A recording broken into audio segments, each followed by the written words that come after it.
Hello student, आज के class में हम लोग क्लास 5 का एक चैप्टर पढ़ेंगे जो इंग्लिश बुक का है, जिसका नाम है द वुडन बाउल, यानी लकड़ी का कटोरा। तो चलिए इस चैप्टर को पढ़ते हैं और समझते हैं कि इस चैप्टर में क्या क्या लिखा हुआ है और उसका मतलब क्या है। चलिए आज की क्लास शुरू कर रहे हैं।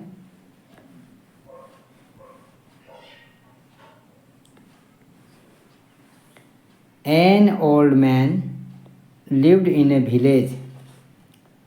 इसका मतलब हुआ एक बूढ़ा आदमी गांव में रहता था। When he became weak, he went to live with his son, daughter-in-law, and a 4-year-old grandson. इस लाइन का मतलब हुआ कि जब वह कमज़ोर हो गया तो वह अपने बेटे, अपनी बहू और 4 साल के पोते के साथ रहने चला गया। द ओल्ड मैन्स हैंड शुक। इसमें एक वर्ड जो है शुक, इसका मतलब होता है, शुक का मतलब होता है कांपना। वो बूढ़ा कमज़ोर हो गया था, इसीलिए उसके हाथ कांपते थे। His I side was blood. इसमें एक वर्ड है, देखिए, आई साइड और दूसरा वर्ड है ब्लड। आई साइड का मतलब होता है दृष्टि यानी नज़र, और ब्लड का मतलब होता है धुंधला। यानी जब वो कमज़ोर हो गया तो उसकी नज़र जो है वो धुंधला गई, यानी वो देखना भी वो कम दिखाई देता था, उसे धुंधला दिखाई देता था। His step also faltered. Faltered का मतलब होता है कि लड़खड़ाता था। उसकी चलते समय उसके कदम क्या है, लड़खड़ाते थे। The family ate their dinner together at night. रात को पूरा परिवार एक साथ खाना खाया करता था। When the old man sat at the dining table, his hands shook. जब बूढ़ा आदमी डाइनिंग टेबल पर खाने के लिए बैठता था तो उसके हाथ कांपते थे। He could not see the food properly. यहाँ प्रॉपरली का मतलब होता है सही तरीके से या सही ढंग से। तो वो खाने को सही ढंग से नहीं देख पा रहा था क्योंकि उसकी नज़र कमज़ोर थी। The peas rolled off his spoon onto the floor.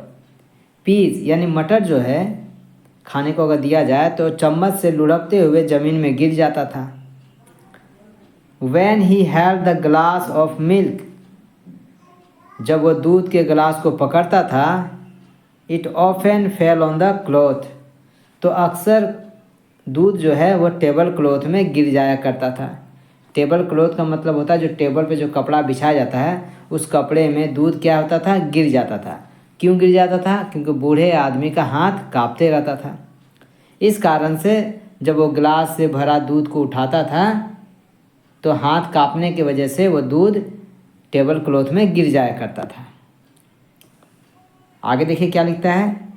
The son and the daughter in law, उसका बेटा और बहू, बिकेम, इसके बाद आगे देखते हैं आगे पेज में क्या लिखा हुआ है।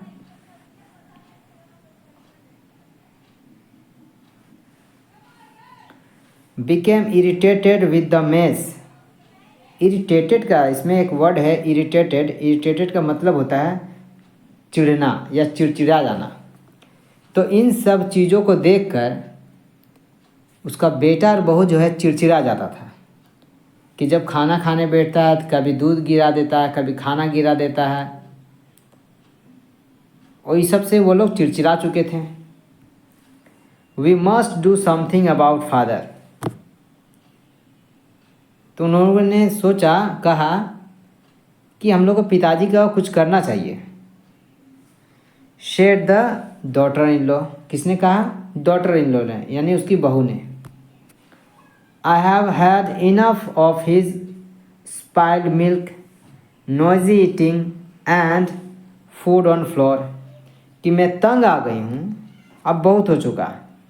दूध गिरा देते हैं, नॉइजी ईटिंग, यहाँ एक वर्ड है नॉइजी ईटिंग का मतलब होता है खाते समय आवाज़ करना या आवाज़ कर कर के खाना। तो उसकी बहू ने क्या कहा, मैं तंग आ चुकी हूँ इन सब चीज़ों से।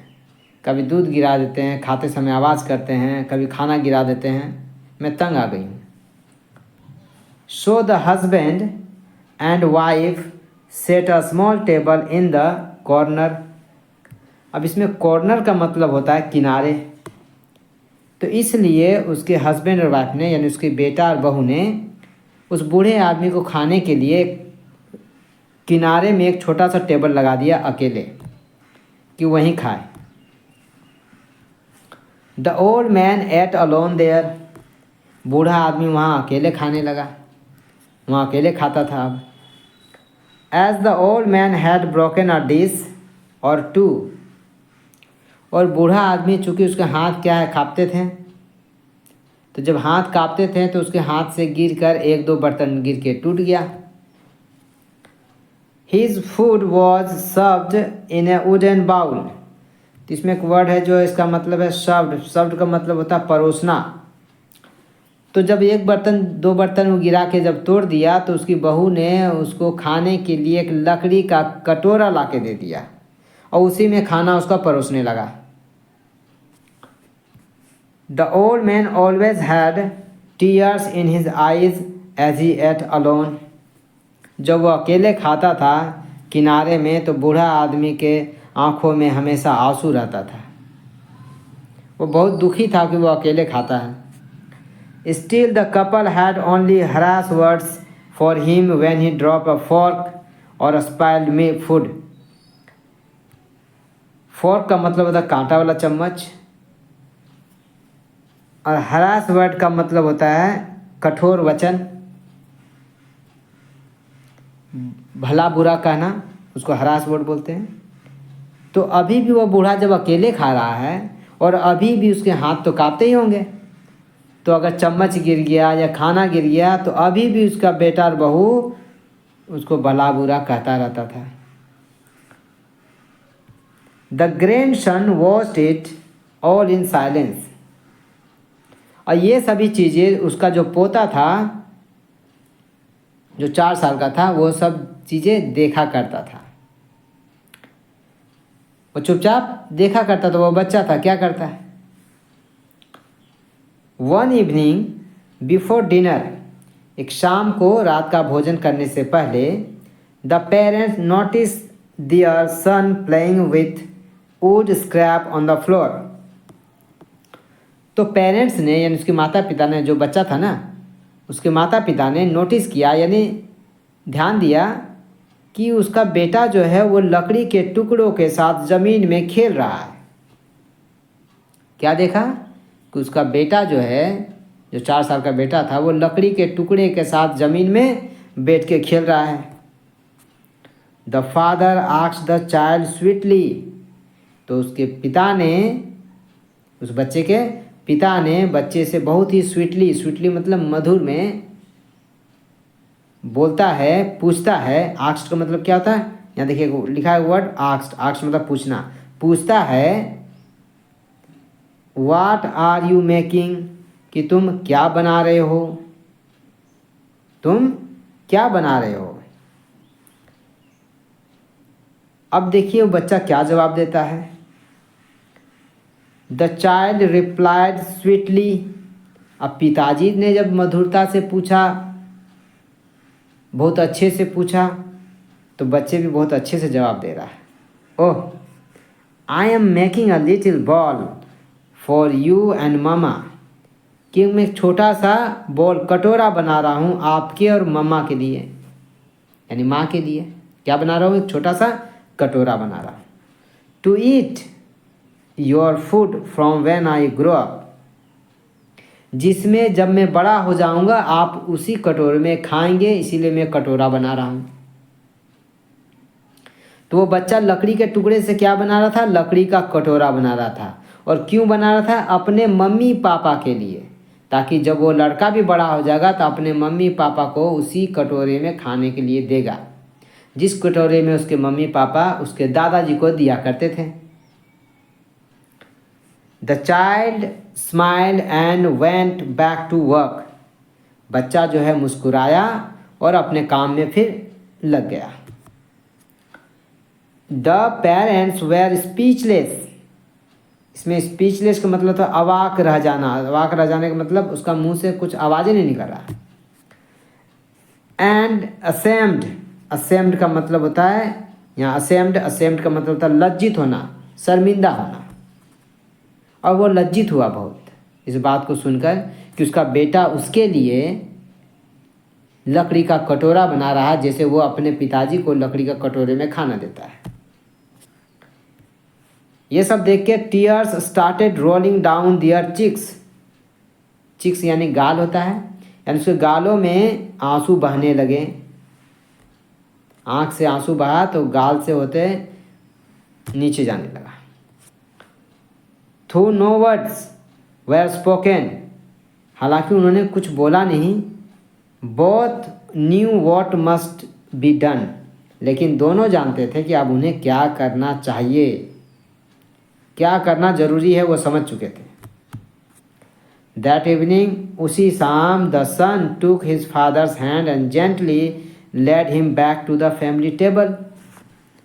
उसी शाम जब खाने के लिए समय हुआ तो उसका बेटा ने अपने पिताजी को, अपने बूढ़े पिताजी को हाथ पकड़कर फिर वही खाने के टेबल पर वापस ले आया जहां पहले वो खाया करते थे।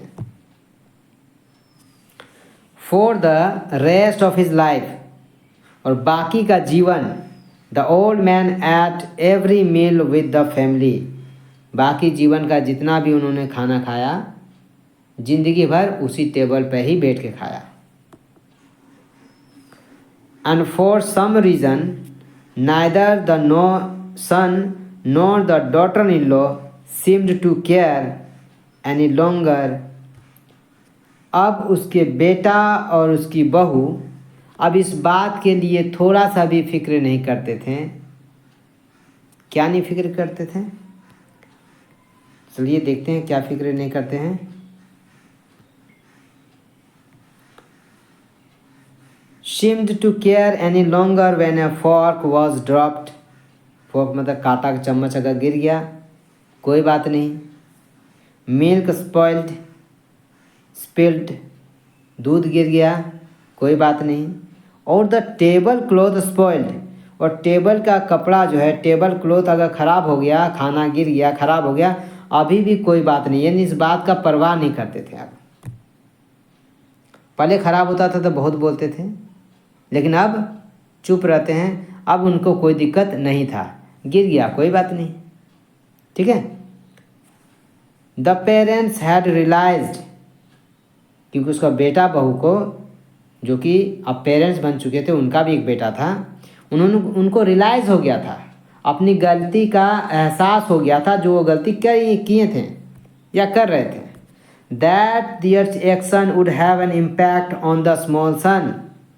उन्होंने ये महसूस हो गया था, उन्हें ये मालूम चल गया था कि उनका किया हुआ काम उनके बच्चे को प्रभावित करता है, उस पर इम्पैक्ट डालता है। Children imitate what their parents do. बच्चे वही करते हैं जो उसके माता पिता करते हैं। बच्चे वही करते हैं जो उसके माता पिता को करते हुए देखते हैं, वो उनका अनुकरण करते हैं बच्चे। वी शुड रिमेंबर, हमें याद रखना चाहिए। We reap what we sow, कि हम वही काटेंगे जो हम बोते हैं। अगर हम अच्छा काम करेंगे तो हमारे साथ अच्छा होगा, अगर हम बुरा काम करेंगे तो हमें बुरा ही मिलेगा। तो इस चैप्टर का एक सीख था, जो अगर चैप्टर को पढ़ गए हैं, समझ लिए, तो आपको भी वो सीख मिल गई होगी, और इस सीख का हमेशा याद रखें। तो उम्मीद है आपको वीडियो समझ में आ गई, वीडियो अच्छी भी लगी होगी। अगर वीडियो अच्छी लगी तो लाइक ज़रूर करें और दोस्तों को शेयर भी करें। चैनल पे नए आए हैं, चैनल को अभी तक